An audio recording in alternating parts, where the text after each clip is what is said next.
Recording in progress. That's what we like. Okay, so we are up to quite a crucial stage in our little Wednesday night share, and we are finally settling on the following topic, which is reasons for mitzvot. Reasons for mitzvot. Now, previously we've done some of the background. Can you give a reason for a mitzvah? Is it right? Are you limiting what God said? Are you limiting what God said based on your understanding? Are you inaccurate? All that kind of stuff. We navigated that pretty well, I think. And now what we're up to is basically reasons for mitzvot themselves. So it actually splits into two parts. The first we're going to do this week, and then from next week we're going to look at some subsections. But let me just define what we're doing first. Yeah. So today we're going to look at, are there any general reasons that cut across all mitzvot? Right? And there's reasons that we perform mitzvot. Why is that? Why do we do mitzvot? I'm not talking about what's the goal. That's like bigger purpose of creation, which we've done actually. I mean more in terms of kind of what's it do? What's it do? Gives us brownie points for Yom Kippur. We don't need to feel guilty when the rabbi is still going Yom Kippur. That's true. I hear that. Good. Okay, so that is all. That's that. Now, from next week, what I'd like to do is look at individual mitzvot and kind of look at what their purpose or what their role is, what the goal is, what they give to us, what their benefit is. So, for example, we're going to do Shabbat, we're going to do Tefillin, we're going to do, I think, some interpersonal ones as well, honoring parents, things like that. Okay, not all at the same time. Don't worry. Hi, Josh. How are you?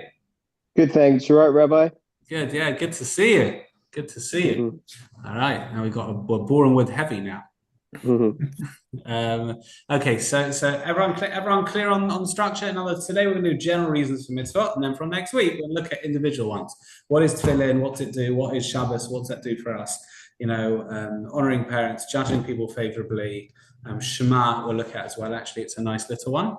And what is the goal of all these individual mitzvot? But let's start with just today. If I would say, what is the reason for mitzvot in general? Now, I don't want to get too deep, so calm yourselves. Yeah.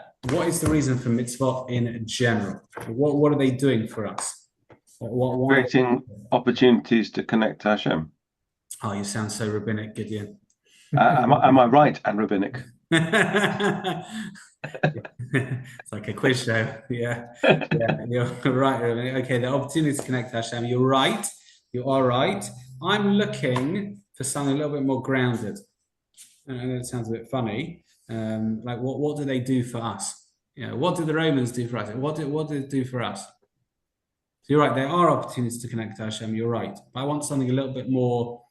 If someone would, if you'd walk out in the street and someone would, I don't know, take your phone and say, I'm not giving it back to you until you give me a reason for mitzvot. Yeah. I want I don't think you're getting your phone back if you tell them their opportunity to connect to Hashem.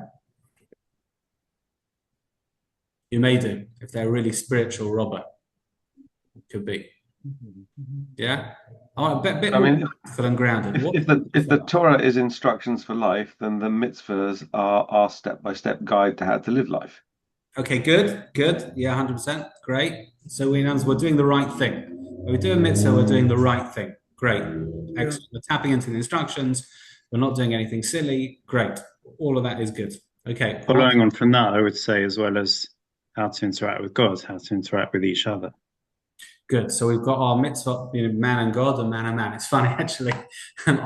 On the plane on the way back from Israel, I was sat behind someone who was clearly quite intelligent and even more opinionated. Like they clearly weren't afraid to kind of voice their opinions on life. Yeah. So at one point, and they were totally random. It wasn't connected to what they were doing or looking at the moment. So at one point, she was at the carousel, like the news. Was it not the newspaper? Sorry, the suitcase carousel in the air. Luggage. And luggage carousel, and she randomly blurts out. It was totally randomly. She says, "I really can't stand it when people, have do all the mitzvot between man and God and don't do the mitzvot between man and man."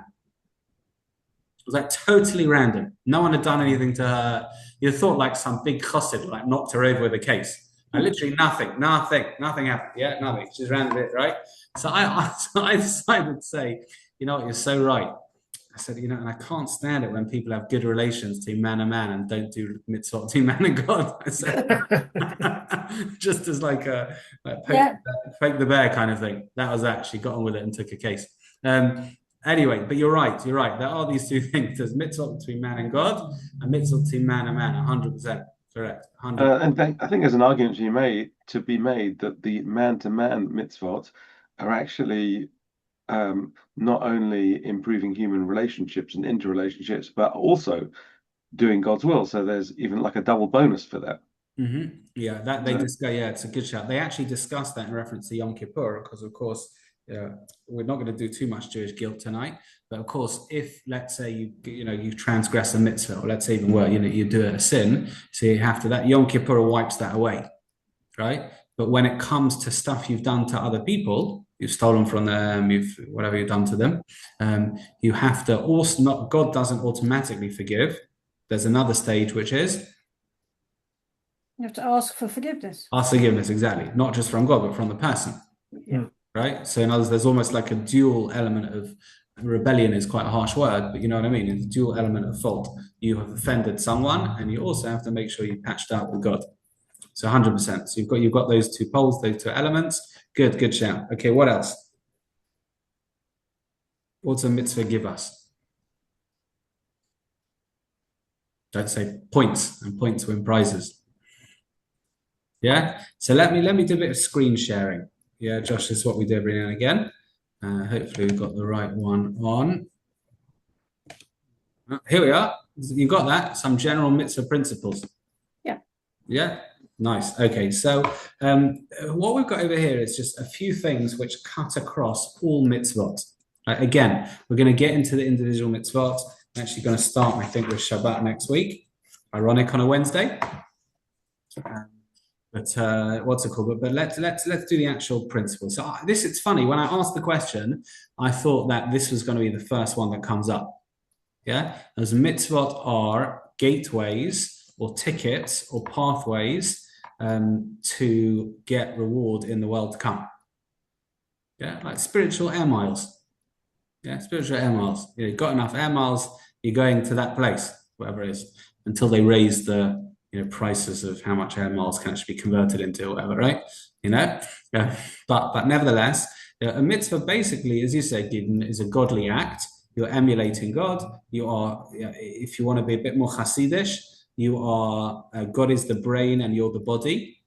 As He said what to do, and you've actually done it. So you're kind of like finishing off God's act in this world, if you want to go for that kind of approach. But basically what you're doing is connecting to the spiritual core, which is the world to come. Yeah? So the Rambam says it fantastically, as do others, but he says like this: one of the foundations of our emunah, one of the foundations of our emunah, our belief in the Torah, is when you fulfill any one of the mitzvot properly, anyone, without any material intent. Yeah, in other words, you don't do it in order to look good. You don't I don't know. Trying to think of an example. You don't, let's say, give tzedakah because you want everyone to say, "Oh, that guy's given." You know what I mean? Oh, he's given loads. Yeah, you don't need any of that, right? You're not doing it for recognition. You're not doing it for honor. You're not doing it for prestige. You're not doing it for anything physical. You're doing it simply for God's sake, out of love for Him. Right? The way the Rambam puts it in another way is you're doing what's true because you believe in truth. Yeah, so you inherit the world to come. By the way, wives are fantastic at noticing when you're doing something, just for the sake of your relationship, or when you want something. Yeah, the Rambam actually says, interesting. He says, kids, you can't teach this to kids. It's funny that, right? You can't tell a kid do a mitzvah for the sake of God or for the sake of truth. He says that's beyond them. Yeah, on a certain level, they can't. All they know is you give and you get. They don't know anything beyond that, right? So what you say to kids, the Rambam says, is look, do it. It's a good thing. You're going to get rewarded. All that kind of stuff, right? They can't connect something ethereal and kind of totally, if you like, conceptual. Oh, just do it for the world to come. Especially in school nowadays, they don't teach it enough. right? They don't teach the world to come, really. They just say, do a mitzvah because it's great for you, kind of But thing. it's Right? also with kids as well, it's seeing something immediate. So if they do something good and get the reward then, rather than, oh, well done for that stay, tomorrow we'll go out for ice cream. That's like, no, I want it now. And the same is definitely true if they've done something wrong and you wait and say, well, then you can't go to such and such an event next week. So it's more immediate. Yeah, 100, yeah, they're living Kids in the now. focus, and I think it's all kind of connected together in a way they absorb and learn things. Yeah, 100%. So yeah, kids are definitely living in the now, because they can't see kind of the day after, right? They're happy. They'll do that. Kids will do stuff that is ridiculous or whatever long term is ridiculous now because that's where they live. Do you know what I mean? Right. So mitzvah as well, in explaining it to a kid, you can't say, "I'll do it because it's true and for the sake of truth." Like they're not there yet. I mean, they're not So full. it's interesting. The Rambam seems to be saying as long as you do one, he's saying any of. So that seems to me to mean even if you only did one mitzvah properly, you inherit the world to come. And that's 100% true. That seems quite. And what if you do the other 612? You do sins on the other 612. You still got the world to come because the one you did. Sounds like it from here. Yeah, sounds like it. If you do one properly, yeah, world to come. Wow. Yeah, amazing, right? That's why the Ram actually explains that's why God created 613 of them to give maximum chance because people connect to different mitzvot. Right. Interesting thing, right? Mhm. Okay, so that is number one. Again, just in terms of the kids' point, which I think is also quite powerful, there's a difference between doing something for the relationship versus doing something for I want something back. Here, the Rambam is talking about doing it for a relationship. Right? As I said, oh gosh, what I've done here, sorry. As I said before, wives and spouses are great at detecting that, right? If you give a gift and it's like, what for? Right? There's a big difference between giving a gift because you believe in the relationship. Okay, let's go. That is number one. Mitzvot are a ticket, gateway to the world to come. Great. Okay, I thought you were going to say this one, but it's all right, which is the principle said by so many. Sefer HaChinuch is one of them, which is mitzvot shape our characters. In other words, it's quite important this. People think a mitzvah is just like a ritual. You ask most people, they put this on, they shake this, they say this. It's almost like, everyone's got their rituals, and the Jews have them too. It's not supposed to be that way. A mitzvah is supposed to shape who we are and how we see ourselves. Right. In other words, I think I've told you the example of the Rambam before. The Rambam says if you've got 1,000 coins to give to charity, it's funny actually. I felt my wife's wallet today, which is always a good thing, and it was quite big. I said, "Honey, what's happened?" Yeah. She said, "Well, I'm preparing for Purim." I said, "What do you mean? You've got like alcohol in there?" She said, "No." She said, "No, I've got like loads of coins in my wallet ready to give out on Purim." Yeah. I said, "Great, good, very nice." The Rambam says if you've got 1,000 coins to give to charity, better to give 1 to 1,000 different people than 1,000 to 1. Remember that? Why? Okay. Yeah. Because each act, remember this, each act itself is an act of giving that shapes your character. Right? So if you're doing one act of £1,000, unbelievable, fantastic, beautiful, right? But it's not the same as 1,000 separate acts. It's funny, nowadays we just click the link. Do you know what I mean? You don't like give the coin. When's the last time you gave the coin or whatever, right? It's normally it's the link, but okay, it's also something. It's also good. But again, that is based on the premise that mitzvot are character builders, right? They're like moral signposts, right? So he says it beautifully over here. He says, our sages told us Hashem wished to give us merit. He therefore gave us Torah and mitzvahs so that our thoughts be captured by them, meaning molded by them, and they will be all that we occupy ourselves with. This is for our eventual benefit. Through these actions, we become better people and merit the world to come. Right? In other words, we become, a bit too dramatic, we become part of the mitzvah. The mitzvah shapes us.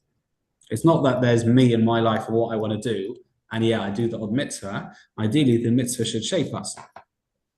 When we look to do a mitzvah, it's because that's part of who we are, and the mitzvah is therefore shaping our outlook on life. And that's why we have, Jeremy, you were saying it, beautifully before. These interpersonal mitzvot, they shape the way we feel and think, right? If for example, you know of a person who is horrible and wants to hurt everyone, but does loads of chesed, right? And loads of kindness, you'd probably say, well, hang on a second, how come the mitzvah hasn't brushed off on that? Yeah, can I tell you my LL story? Did I tell you my LL story yet? No. I got to tell you my LL story. Ready for this? My LL story went like this. So I've got a strong affinity to LL. We've got strong connections. Do you remember why, Gideon? Is this your suitcase wheel story? No. The suitcase wheel story is ongoing.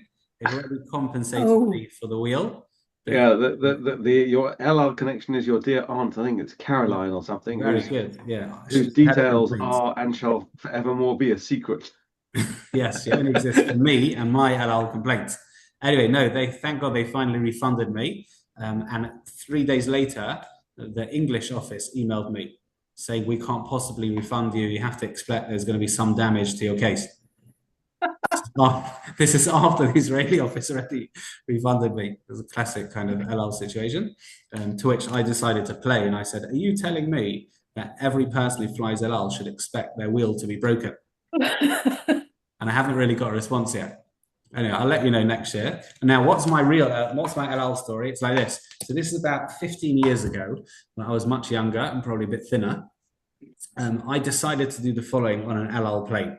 Right? Innocent yeshiva boy, learning Torah in Yerushalayim. I thought, you know what? I'm going to ask the stewards a question. Now, stewards are they're amenable to questions every now and again. In fact, Adam Gersh, who was with me on the yeshiva trip, on the father and son bar mitzvah trip, he is doing an LL themed Sheva Brachot meal. So he actually asked 2 of the stewardesses to record a mazel tov to the bride and groom, which they did. They were good sports, and they did. So they're lovely people, doing their job, etc. So they're happy to do that kind of stuff. Anyway, what was my question? So I went up to one of the stewards, obviously speaking English, and I said, look, do you mind if I ask a question? It's always a good way to, open an awkward conversation. And they said, yes. So I said the following. I said, let me ask you anyway. Okay. So I said like this. I said, I hope you don't mind me asking, but I've noticed that the stewards have to be really nice and courteous and kind to everyone on board.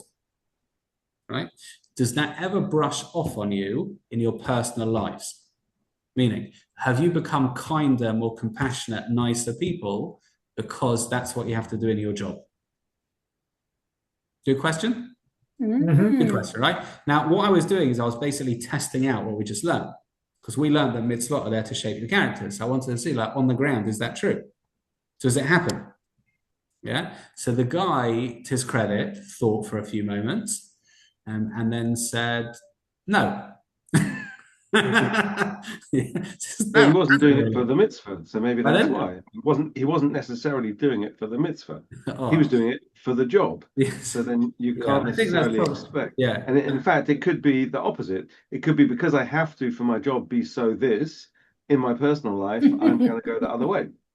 You're going to make sure that, or maybe he's good in the shama and he's good to everyone, and then that's what he does in his job.